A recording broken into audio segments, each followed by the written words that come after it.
I'm still a local girl, but God has given me a global platform to advocate for the things that I believe in.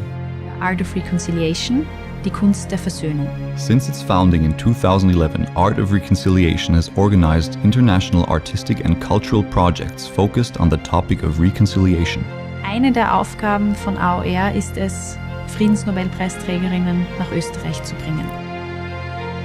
Art of Reconciliation plans and realizes events in Austria, but also works closely with the foundations of the Nobel Peace Prize laureates in their home countries. Das Besondere an der Arbeit für und mit AOR ist, dass die Friedensnobelpreisträgerinnen ihre Themen, die sie vertreten, jedem Zuhörer, jeder Zuhörerin verständlich machen können. Vom Kindergartenkind bis zum Wirtschaftstreibenden. Because there's a lot of learning that we all can get from each other if we talk with each other and not at each other. En nuestra vida se fundamenta en una conexión con la Madre Tierra y con los seres humanos. A jak będziemy rozmawiać, to znajdziemy Und wenn rozwiązanie. wir dann miteinander reden, dann werden wir eine Lösung Jest finden. I cannot solve the problem of the country, I cannot solve the problem of district, I cannot solve the problem of one village. But as a human being, I have the capacity to make myself useful to one person. In June 2016, Art of Reconciliation will organize the international conference Women for Peace on Sexual Violence in Conflict Zones in Graz, Austria. An der Konferenz Women for Peace im Juni 2016 in Graz werden 3 Friedensnobelpreisträgerinnen teilnehmen. Rigoberta Menchú aus Guatemala, Lima Bowie aus Liberia und Jody Williams aus den USA.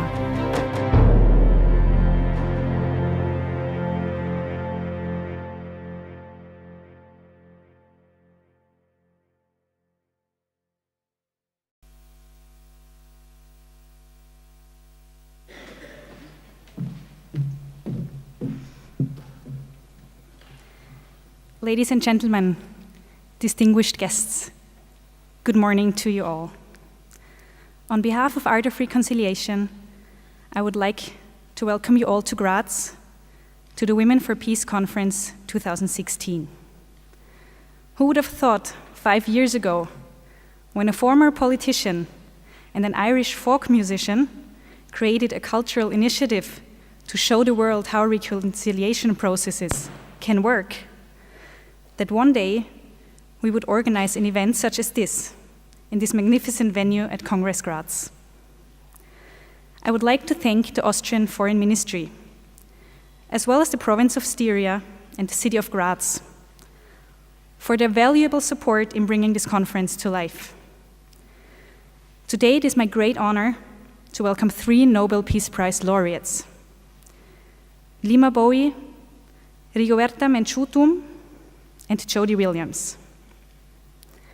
It is my pleasure to welcome our opening speakers, Federal Minister Dr. Sophie Kamersin, and the representatives of the province of Styria and the city of Graz. I also have the pleasure of extending a warm welcome to former Foreign Minister and current Ambassador of Austria and France, Ambassador Ursula Plasnik, as well as former UN Special Representative and current Director General for Development, Ambassador Peter Launsky-Tiefenthal. We want to thank them both for their willingness to act as session chairs today. I would also like to welcome all speakers.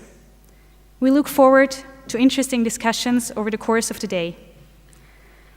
A warm welcome also to the President of the Styrian Parliament, Dr. Bettina Vollert, whose invitation of last night allowed us to have an extraordinary evening kicking off this conference with a discussion between Nobel Peace Prize laureate Jody Williams and author Jennifer Tege, who I also welcome. As you have seen, there are also many students in the audience today. They have worked on the conference topic over the past weeks, and we hope that they take a lot with them from today's program. I would like to take the opportunity and extend a special welcome to the representatives of our sister organization, Talents for Austria, a school for young refugees. And I cordially invite you all to find out more about this special project during the breaks, pardon me. And now, without further ado, I would like to invite to the stage our first speaker, the Federal Minister of Austria for Family and Youth, Dr. Sophie Kamersin.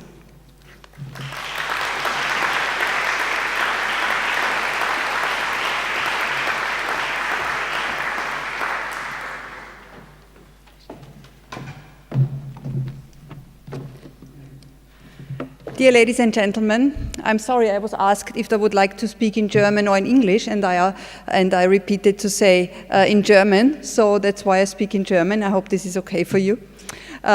Sehr geehrte Ehrengäste, sehr geehrte Gäste vorne, sehr geehrte Ehrengäste, sehr geehrte Präsidentinnen, sehr geehrte Nobelpreisträgerinnen, sehr geehrte Damen und Herren, sehr geehrte Studentinnen, ich freue mich außerordentlich, dass ich heute Teil dieser Konferenz sein darf, Teil dieses sehr bedeutsamen Tages, der sich mit dem Thema Gewalt an Frauen beschäftigt. Issue of violence against women. Ich bin sehr froh, dass ich heute hier ein paar Worte zu diesem so bedeutenden Thema finden kann, denn ich bin davon überzeugt, dass Gewalt keinen Platz, Gewalt an Frauen keinen Platz in unserer Gesellschaft, in der Erziehung, in unseren Familien, auf der Flucht, in kriegerischen Auseinandersetzungen haben darf.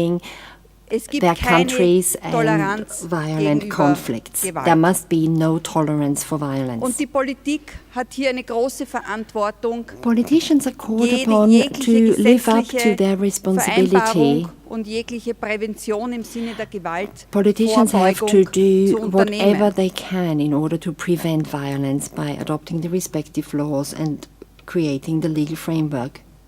Denn gerade Gewalt an Frauen und in weiterer Folge Violence against women and ist violence against an den children schwächeren und is schwächsten Gliedern violence unserer against the Gesellschaft. weakest members of our Und die societies. Folgen von körperlicher Gewalt The consequences of corporal liegen ja punishment, of corporal nicht violence, nur in den Verletzungen im Körper, are not only physical injuries, bodily injuries, sondern hinterlassen ja tiefe they also Spuren leave und Wunden psychological in der Seele wounds and unserer hurt Frauen the und souls Kinder. of women and children.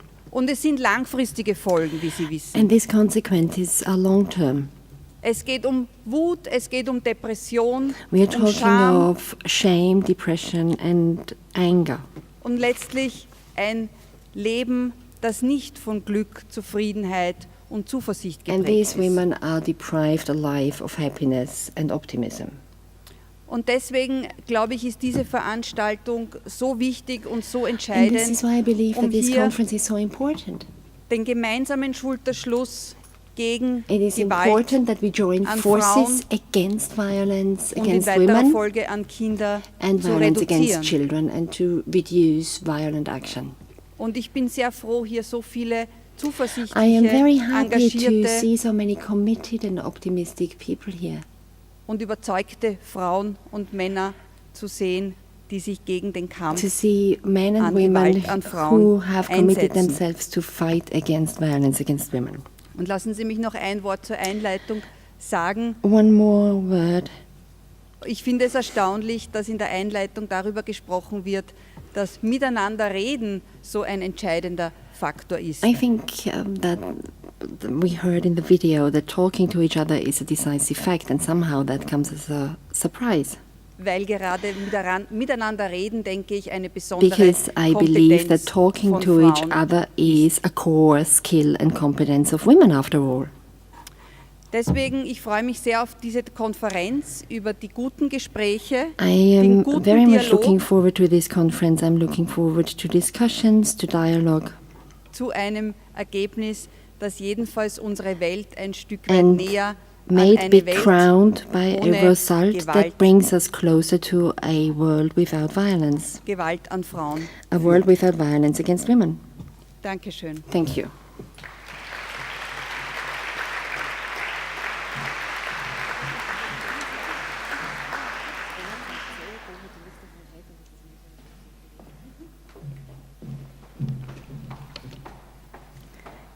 Thank you, Minister. I would now like to ask to the stage Manuela Kohm, the second President of the Styrian Parliament.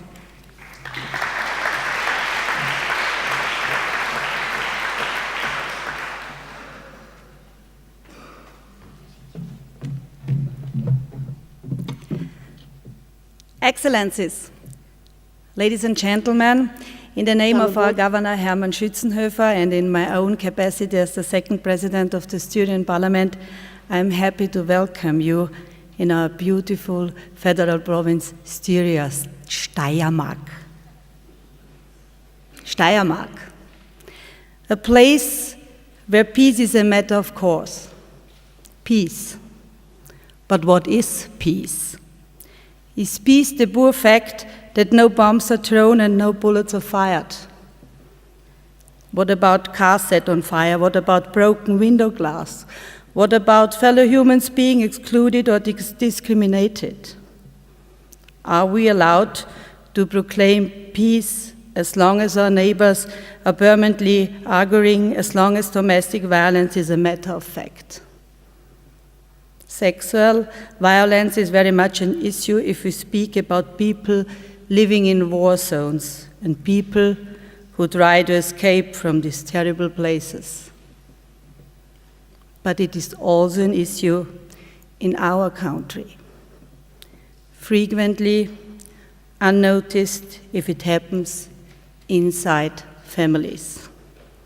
Peace, ladies and gentlemen, is no matter of course. Peace is a matter of permanent dedication and for sure a tough job. It requires courage, a strong voice and dedicated action.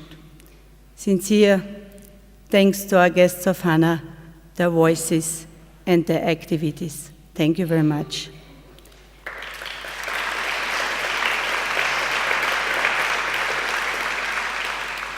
We need days like this one to attract public attention. We need people like Nina and Hannes Misselton and the team. Thank you very much indeed. You can. Thank you. Thank you. Problems have to be identified and solutions have to be developed, but first and foremost, what we need is helping hands reaching out for conciliation. And sometimes, peace requires only a simple gesture, a friendly smile. Let us all participate in our fight against violence, in our fight for peace and understanding on our beautiful planet Earth. At the end of my speech, please allow me to cite Edmund Burke, the famous Irish-British poet, philosopher and politician. All that is necessary for the triumph of evil is that good men do nothing. So, ladies and gentlemen, let's continue.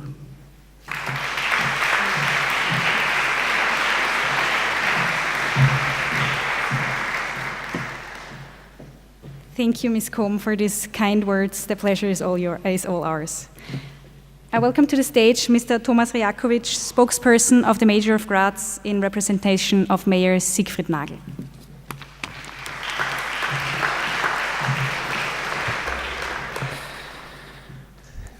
Mrs. Menchutun, Mrs. Williams, Mrs. Bowie, Excellencies, Minister President, ladies and gentlemen, a cordial welcome in Graz and best regards of our Mayor Siegfried Nagel. For those who are guests in Graz for the first time, let me introduce our city in a few words. You are in the second largest city of Austria with about 312,000 inhabitants. The entire historic city centre of Graz is a World Heritage, and we are also proud of our bustling cultural scene, including a number of arts and music festivals, such as the Steirische Herbst, Styriate, Elevate, or Spring, which made us the cultural capital city of Europe 2003. With our 4 universities and the universities of applied science, With a total of more than 58,000 students, Graz may call itself a city of knowledge transfer. Because of a great number of specialist conferences like yours today and good cooperation between the economy and the sciences, we are also a city of knowledge. A lot of cities worldwide have one USP. Graz can be proud to have three. We are the World Heritage City, we are the first city of human rights in Europe, and we are a city of design. All three titles have one thing in common. They are all close connected to the UNESCO, and if we leave out the UN and O, then it's about education, science, and culture. We like to think that our city is built on these three pillars. Let me come to the reason why this conference is taking place here today. Sexual violence against women is a particularly important issue of this time. Although fewer sexual assault cases according to Section 201 have been reported in Graz, there were 56 cases in 2013, 30 cases both in 2014 and 15, and nothing suggests that this figure will increase in 2016. This issue has been attracting increasing media attention for some time now. These are good news. In zones of military conflict, sexual violence against women is rife and often part of the strategy to humiliate the supposed enemy. Sometimes, says Asmira, they come back at night. There were balaklavas, crosses are dangling from their hairy chests. I can make out 4 crescents on cockaded heads, the symbol of the Serbian Chetniks. They throw themselves on top of me, 2 or 3 at a time. Bottles, glasses, gun barrels are piercing my body. My children are crying. They hurl them up in the air and play football with them. Thus starts Jasmila Spanic's film Grbavica, winner of the Golden Bear 2006 at the Berlin Film Festival. It describes the true story of this Bosnian woman. In the film, she is called Esma, during the Balkan War in the 1990s. It's a really shocking film. It's hard to imagine that women go through or what happens to them in the wake of war.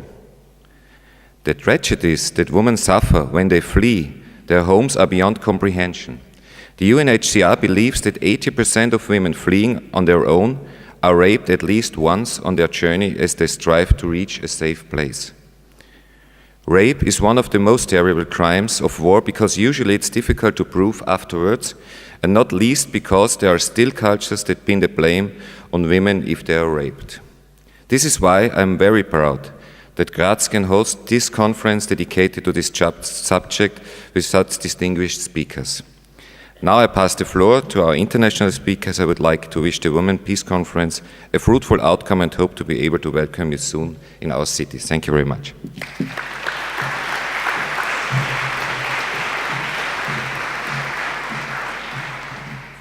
Thank you, Mr. Rajakovic.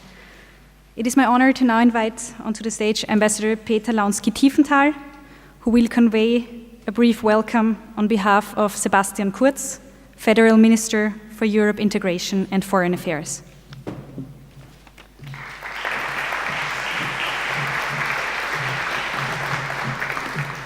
Thank you very much, Nina. Thank you, Art of Reconciliation. Honorable Nobel laureates, Madam Ministers, Madam President, distinguished representatives from Styria and from our host city of Graz, distinguished speakers from the United Nations, the European Union, and the entire MENA region, dear representatives from the youth, ladies and gentlemen. We live in challenging times of increasing violent conflicts around the globe. Demonstrating solidarity and taking responsibility are therefore particularly important.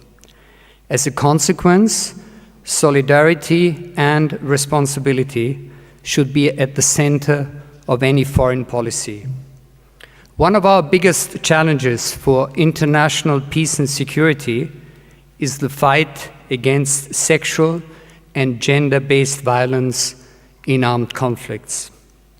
I therefore very much welcome that this conference on Women for Peace here in Graz will be the starting point of a broad process by the United Nations that should lead to a comprehensive strategy on fighting sexual violence in armed conflicts in the Middle East and in North Africa and eventually beyond. I would like to welcome all the participants, and particularly our international guests and speakers, and congratulate all those who have organized this conference, and thank the Human Rights City of Graz and Styria for their strong support. I wish all of you fruitful and productive deliberations. Thank you.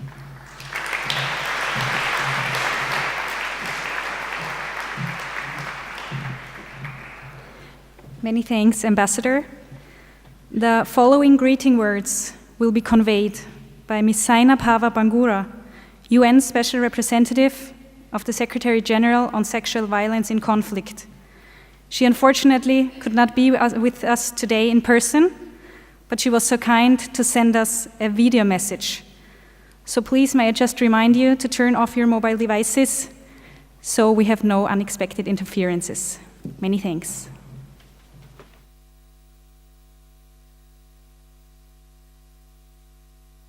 Government representatives, civil society, colleagues from the United Nations, distinguished guests, ladies and gentlemen, good morning. I would like to thank the Republic of Austria for organizing this conference, which is addressing an incredibly important global issue which affects mostly women and girls, but increasingly also men and boys. I am sorry that I cannot be with you today in person, but rest assured, I am with you in spirit. Over the past 3 years, we have witnessed the use of sexual violence both as a tactic of war and as a tactic of terrorism by extremist groups. Gross forms of sexual violence have been perpetrated by all parties to conflict, both states and non-state actors. This includes extremist groups in Iraq, Mali, Nigeria, Somalia, and Syria, a number of whom are using sexual violence to advance their core strategic objectives, such as fundraising through sale and trafficking of women, or as an incentive for recruitment of fighters through the promise of girls. During my visit to the Middle East last year, I realized the extent to which women and girls in both Syria and Iraq have been affected, and the extraordinary scale of displacement and humanitarian situation, as well as the strength and sophistication of the conflict parties. I heard about forced, temporary, and early marriage to fighters as a contribution to jihad or as a protection measure where families have no other means of ensuring the safety of young girls. I heard about the sale and transfer of women and girls as part of the political economy of the conflict. I heard about horrific sexual violence committed, particularly against men and boys in Syria detention facilities. The massive displacement of Syrians by the conflict has left women and girls vulnerable to sexual violence at every stage of life during flight, at border crossings, and even in the neighboring countries where they seek refuge. For this reason, our response to this scourge needs to be multidimensional, cross-regional, and coordinated. We must send a clear message to all perpetrators around the world that crimes of sexual violence are war crimes, crimes against humanity, and can constitute an act of genocide. No longer will these crimes be cost-free. Whoever commits, condone, or fail to punish crimes of sexual violence, we will go after them, and we will get them. It is especially essential that we invest in the capacity of women's groups to lead grassroots efforts in all prevention efforts, including to counter extremism and youth radicalization. I am pleased that you are here today to discuss this aspect in particular. Women can and must be agents of change in addressing this problem. Engagement with traditional and religious leaders is also critical. They must help to shift the shame and stigma of sexual violence from the victims to the perpetrators and encourage the acceptance and return of survivors to their communities. I would like to reiterate my support and that of my office for all your efforts. We are together in this sacred and crucial mission to eradicate conflict-related sexual violence. I wish you all the very best for a productive and successful conference and outcomes.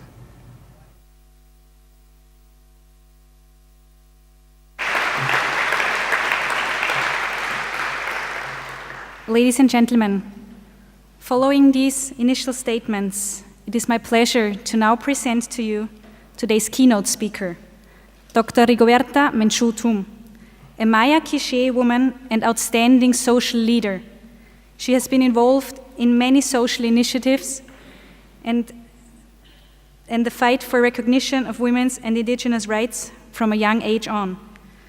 She was awarded the Nobel Peace Prize in 1992, and we are extremely happy to have her here. Dr. Menchú Tum, tiene usted la palabra.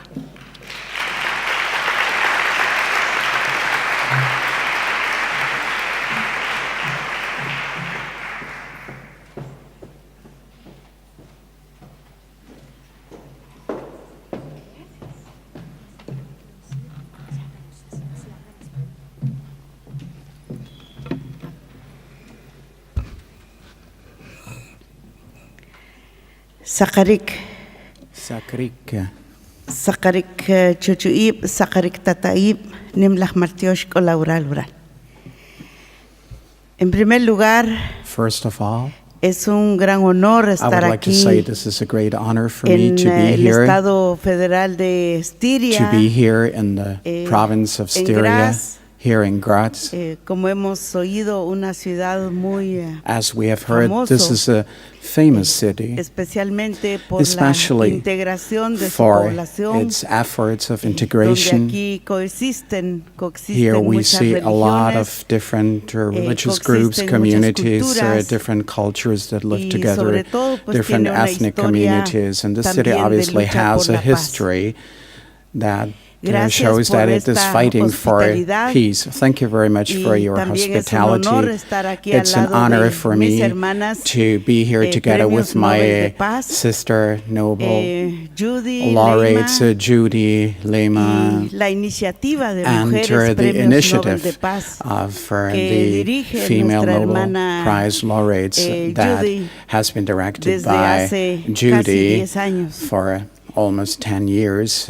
La lucha por la dignidad Is de an las important one, and the mujeres fight for the es algo dignity que of nos women llega is something directamente that is porque ninguna based mujer on our own personal le experience as gustaría well, because ser no despojada woman de su likes her dignidad, to be despojada deprived of de her su dignity, integralidad. of her Ninguna integrity, mujer le and gustaría no woman, of ser course, despojada wants her de to be su deprived propia of her espiritualidad. own Por spirituality. eso, Now, en for el this sagrado calendario reason, maya, and the el sacred día de calendar hoy of es Maya, el día del ser humano. today is the Y day el ser of humano es being a prodigioso, human, es and hermoso. this is something Y beautiful, por eso exceptional, estamos, and this is also the reason why de we que are la lucha convinced por la that the dignidad fight for the es una dignity misión. for dignity Es is a una mission. misión social, It's a es social una misión de mission. vida. It's a mission for Los life, derechos es una for misión the integral rights of our que nos people. toca It's hacer an todas las integral personas, mission that hombres y calls upon mujeres. all people, Pues vengo de women Guatemala, and men. I y come from Guatemala es un Guatemala, país and que Guatemala vivió is a country más de that 36 años went un through a conflicto period armado. of armed conflict Y for en more ese than 30 years. se And during that cometieron conflict, la brutalidad a más lot of inimaginable terrible de and nuestra unimaginable historia, crimes were committed historia reciente in de our la history. humanidad. We're talking about Y the uno de recent ellos history of es humanity, and one of these la crimes esclavitud was, sexual as a matter a of las fact, mujeres. the Uno de ellos sexual es slavery of precisamente women la and esclavitud doméstica the slavery con fines de conflicto armado. of Y somos other el groups of primer our país society during that en armed América conflict, Latina and we are the first country in logramos Latin sentar un America precedente that has en managed contra de esta to brutalidad. fight Las against mujeres this de brutality, Guatemala, and the women of un grupo de Guatemala, víctimas, a group se of victims, as a atrevieron matter of fact, a was presentar courageous una enough denuncia to actually por estos place delitos.